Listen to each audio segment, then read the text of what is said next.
Mr. Dmitry Sitkovetsky, thank you for being here in Romania at Juilliard Enescu International Competition and here with us with this interview.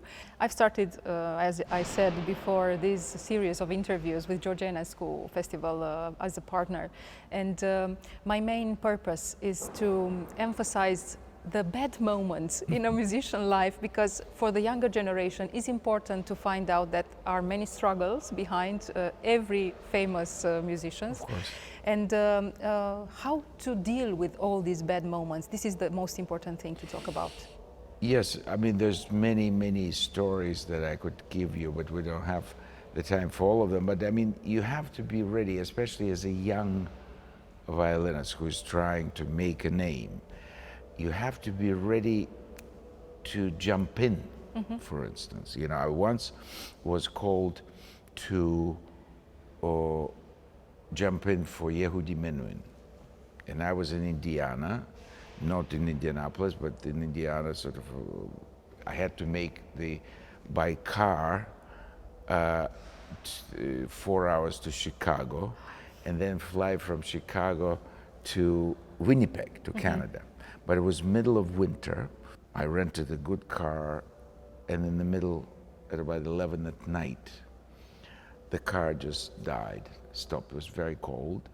And I was there with my Stradivari, getting colder and colder and colder, 45 minutes. And then finally we went to the station. They tried till 3 in the morning to get the car. Was impossible. So at 3 in the morning, I left him there in Lafayette, Indiana. I took a cab, yellow cab, to Chicago airport, and I arrived there at 6 in the morning, not 1 minute of sleep, And then I come to check in, and she said, "I'm sorry, your flight is canceled." So I must have had a look at my eyes that she was fearing for her life, you know, this. She said, "Oh no, don't worry, I'll reroute you, you have to change in Minneapolis." So I arrived 15 minutes after rehearsal already started at 10:15. And they took me directly from the airport to the concert hall, and I opened the violin and played Beethoven Concerto. This evening was the first concert, 1, 2, 3. So, who prepares you for this? Yes. So you have to be incredibly strong mentally, but also physically, because after a sleepless night, nothing but it. And then this was my debut in Canada, and it opened many doors. But if I didn't make it, or if I was so tired, that would be the last concert I played in Canada. One day. Yes. Yeah. So that wonderful would be stories. that is when they say, "Oh, competitions are hard." Compared to that, they live in nice places. They're always given. It's always of course they are. For me, competitions for young people, it's the first test of their functioning under pressure. Yeah, true. Then they know. You know, my nephew, Alexander Sitkovetsky, who also travels there, he did not win any competition for violin, nowhere. But he's but amazing. He has much better career than many competition winners. Yeah. He leads the orchestra, he plays as a soloist. He knows there's so many bad conductors, violinists, but he doesn't want to join, but he leads the orchestra. He plays chamber music, he plays sometimes solo and everything. And he teaches in 2 universities. That's a good life. It's a very active life of a soloist. He never won a single competition. So is this the only chance? No, it's a chance to be heard, to test your nerves, and to see how you function under pressure. Yeah, it's very important to talk about this, because usually young musicians are afraid of the competitions, because they think, okay, I'm going to a competition, but it's not sports. What am I doing there? But it's a chance to learn a lot of repertoire. Yeah. And to see what you're good at and what you're not so good when somebody else is better. I won my first competition when I was 12 years old. It's a very difficult role, because at that time there were very few competitions. Yes. And I was in the Central Music School. And every great talent from all over Soviet Union wanted to go to that school. And since it was in the papers that Dmitry Sitkovetsky, 12, won the career, when they come to school, they say, show me who Sitkovetsky is. If I beat him at the next concert or competition or examination, I'll be the first violinist. So you become a target. You're the one to beat. Yes. That's not for everybody. Yes, yeah. So true. they, they could be nice to me, but they want to beat me at the next, to be the first one. That's a competition all the time. Yes. The same thing happened in Juilliard when I came to Juilliard. And I won the competition within Juilliard in 2 months, and I was the one everybody, that's the competitive world. So to avoid competitions altogether, it's an ideal world, but we don't live in an ideal world. Yes, of course. And how did you felt being a target? Not easy. Not easy, yes. Not easy. But for me, the hardest competition was with my own name, because my father was one of the greatest violinists who ever lived, and he died very young. He died at 32. So all my life, I live under the shadow of my father, who I never knew because I was 3 years old. Yeah. But I know his recordings, I know legendary stories about him. And even now, just at this competition, I met David Halen. We met many years ago in St. Louis when I was the soloist there. But many years passed, and he said, oh my God, your Glazunov concerto at that time inspired me. I said, no. You don't want to hear my Glazunov. I'll send you a YouTube link of my father, who played it in the different level. So till this day, my biggest competition is not really with competition with him, but I always know it was very difficult to grow up, because I was not only the son of Julian Sitkovetsky, I was the son of the greatest Chopin interpreter, Bela Davidovich, who was a legendary name. She's still alive, 96, my mother. So between the two of them, they expected me to be, higher, yes. walking on water from the age of 5, but I wasn't. Yes, yeah. So that's much harder. Yeah. Than competing with the others. The others, I had certain gifts in certain ways. It was not easy, but it's possible. But to compete with a legend, or with my mother, who's one of the greatest pianists, that was much harder. Because when you are son of a great celebrity, the expectations are ridiculous. Of course, yeah. Because you can't expect, 12, 14, 10-year-old to be like what you know of a great artist. Unless you Yehudi Menuhin or Yasser Heifetz, then you could play incredibly well when you're young, but very few of us are. Yeah. But what makes a difference from a great violinist and the others, for example? Well, it's the sound. The sound. It's the immediately identifiable sound.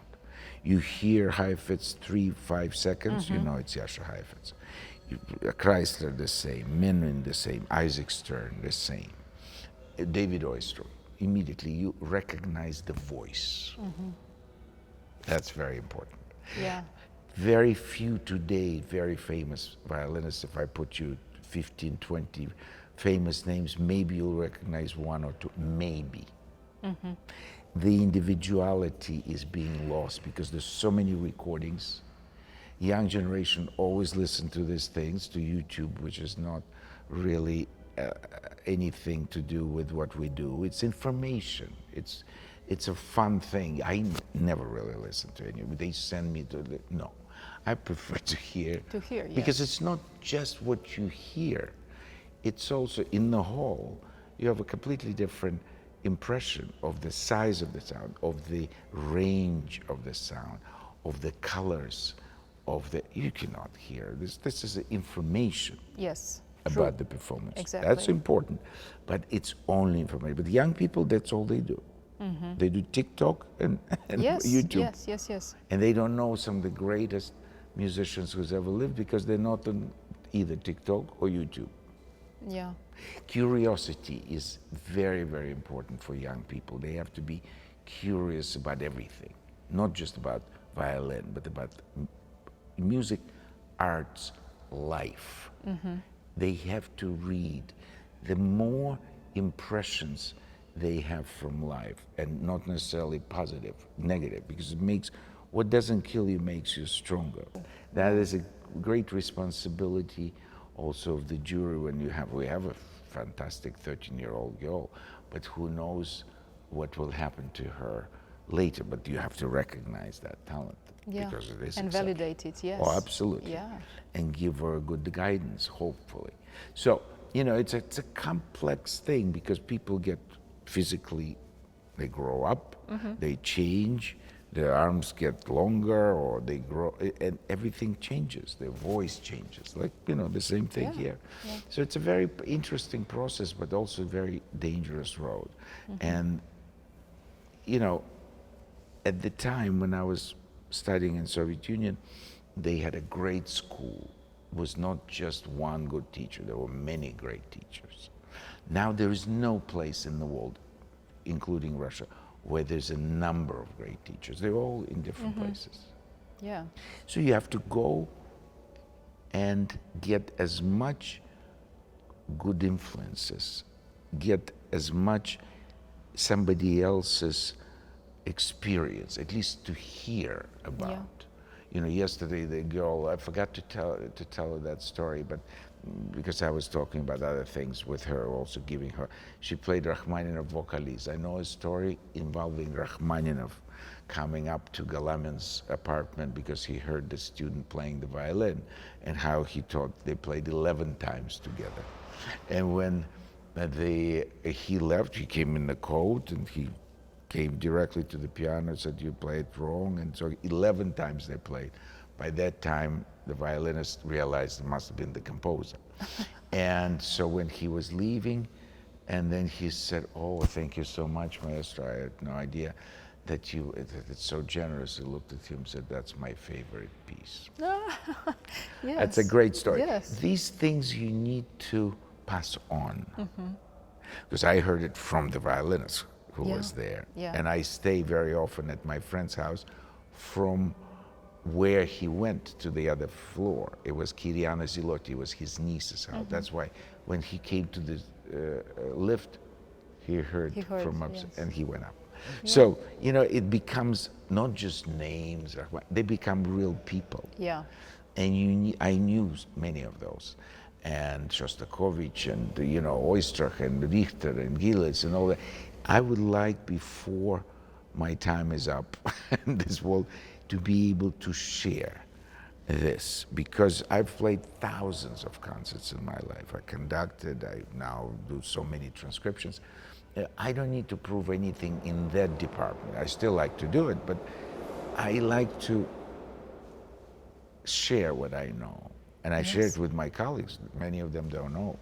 Yeah. So it's a good thing to pass on. Yeah. Because I was lucky. I grew up among the giants of the music. Yeah, but talking about internet and phones, tablets, and all these things, the young musicians, there is another trap. They go to hear on internet all kind of interpretations. They listen to Isaac Stern or maybe Asha Heisfetz, and they think, okay, I would like to play like them, or I don't know, just imitating and. It's not the best way, because the best way, you could hear incredible things on this, but not necessarily by listening. But in my time, just to find Stravinsky's score of Rite of Spring was incredibly difficult, because his music was not allowed for a while, and then you couldn't. But now, if I find NPR, Stravinsky will tell me on NPR about the premiere of this ballet, and that's fantastic. When I hear the composer, that doesn't give me specifically how it should be, in which tempo, but it gives me the atmosphere. It gives it's a question what questions you ask the internet. You have to be curious. You have to find interesting things. As far as studying music, a really good musician, especially conductors, they have to hear the score when they look at it. Yeah. And that's a skill many musicians do not have. Yeah. So Very true. the more they educate themselves, the more curious they are about everything that could and should be connected to what you do. It's not just functional, you know. Many of them are readers of notes. I like to know how these notes were created. That's why I became such well-known transcriber, because I like to get inside. I want to know why Bach wrote this and not that, why Mendelssohn made that decision and not that, because I have one-on-one relationship with those. Yeah. Because I spend so much time with them. That's a great company to keep. Those are, when they ask me, oh, it's such a lonely profession, you always travel alone. I said, no, I'm never alone. I travel with Bach, with Mozart, with Beethoven, with Mendelssohn, with Prokofiev, with Ravel. Those are Brahms. I mean, those are I know them better than a lot of people because I spend more time with them. Yeah. When studying an instrument, how important is sometimes to leave the instrument and go only you with a score? Most important. Yeah. You know, most of the time, you know, even at the airports or on the plane, I never talk to anybody on the plane. It's my quiet time. No phone calls, no internet. They look at us and say, what are you reading? I said, I'm reading music. Said, oh, just from those? I said, for me, that's a living score. It sounds. Yeah. When I look at it, I'm already in that world. It's a great escape from this terrible world that we live in. You know, because this world has harmony, has proportion, has beauty and justice. Everything we don't have anymore in the real world, in great supply. So that's why we are very lucky, because we have this alternative universe which is much better than the one we live in. You know, and that's why musicians are very lucky people, because we have this incredibly immediate escape route. All before I came here and after, I go to rehearse with my dear colleague for the project after Bucharest, and we'll be in a better world. Yes. I mean, I'm enjoying our conversation. There's nothing wrong with I it. know, But yes. what I'm saying is that we're very lucky. Yeah. Because we have that wonderful world of, in my opinion, the best manifestation of human spirit that this civilization gave us. Even the great writer Lev Tolstoy, he said that if the whole civilization disappears, he wouldn't be too sorry. But one thing he would miss: music. Wonderful, yes. The only negative thing I have so far in 1 week that I'm here, not negative, but I wish it was different, that the students of the Conservatorul, we were there for a week. Yes. First, second round, fantastic. 37 first round, 12, really some outstanding performances. Where are the students? They're right there in the same building, and I see them. No interest. Michaela, who was just here. Yes, she just told me that, yeah. She remembers, as a young girl, all the repertoire that the great winners of Hirschhorn played this, and this one played that. And I remember, that's why she is where she is, because it starts from, she was curious to know. It's a wonderful thing. The whole world comes here for 2 weeks or whatever. And no interest. That's just strange. Yes, because you know, Brussels, full. It's like Tour de France. In Belgium, everything, from the Queen and King and to everything. Tchaikovsky competition, oof, everywhere they're discussing. No, this one is better. This one's better. They have, but it's a living thing. Yes. Not here. Should be. It should be, yes. But you know, you have now much more, because of the success of Enescu Festival, you have much more international recognition. Yes. Now you need local recognition. Yes. No, but it's true, yes, because it's true, it is for the people here. I had a lovely audience a week ago when I played here. Yes. But that's a concert. I want them to hear the young ones, the stars of the tomorrow, of the day after tomorrow, whatever. Isn't that exciting? Yes. Yes, it so is. that's one thing that I thought that could be improved. But everything else, I love coming here. It's Yes. one of my favorite places to be. Yes, And yes, well, it's wonderful. I was thinking about this century we live in. Everything goes fast. We are Too very, fast, yeah. in a hurry all the time. We don't have time to sit and listen or just read a book and reflect. Time yes. for reflection. But music, and it's like when you go to church for a collective prayer. Exactly. Music brings you and the others. It's a communal together, experience. A communion, yes. Absolutely. And we forget about this. We are much more individuals, like, I don't know, ego is very present nowadays. And this thing is very dangerous because they sit in the hall, they're already there, and they look at the phone. Yeah. What's so interesting here? It's an alternative reality. This is life. How many times do you see people in the restaurant, they're having a date or lunch or dinner, and they all with just the phones. here and maybe take a picture of the food. Yeah. That's an imitation of life. Yeah, but we don't realize we lose the connection. Well, we lose human communication, Yes. and music is directly, without words, goes from heart to heart, from mind to mind. Yeah. And we become numb from this. It's a great communication tool. It's not a substitute for reality. That's what yes, when I need to be reached or I need to reach somebody, I use it with a text, but I never really look at social media anymore. I have somebody who puts my post. Yes. I don't spend my time there. Yeah. It's a black hole. Yeah. Yeah, it's important to talk about this. It's being a voyeur. Mm-hmm. You always look at what other people are doing, but you don't live your own. But you don't live your own life. Yes, you forget to do this. Exactly. Yeah. And for me, my life is much more interesting than what I see there. Yeah. I don't find it fascinating. Yeah. And it's so much hate on the internet. Well, that's another thing. Yeah, but that comes from because it's an anonymity. They will never do that in person because they'll be embarrassed or they could be confronted. But this is anonymous. Mm-hmm. And there's no immediate payback for that. That's a terrible thing. That's why I never have political discussion. No, forget it. No, and that's a terrible thing. But for music, it's ersatz. It's a poor substitute for what we do. Yeah. In the end, I want you to give an advice for the young musicians that are watching this and they want to become like you. Well, of course, they are not they shouldn't become ingredients like for me success. because they don't have the same life story. Of course, yes. There is genetic code, which I was very lucky, but at the same time, it's not so simple.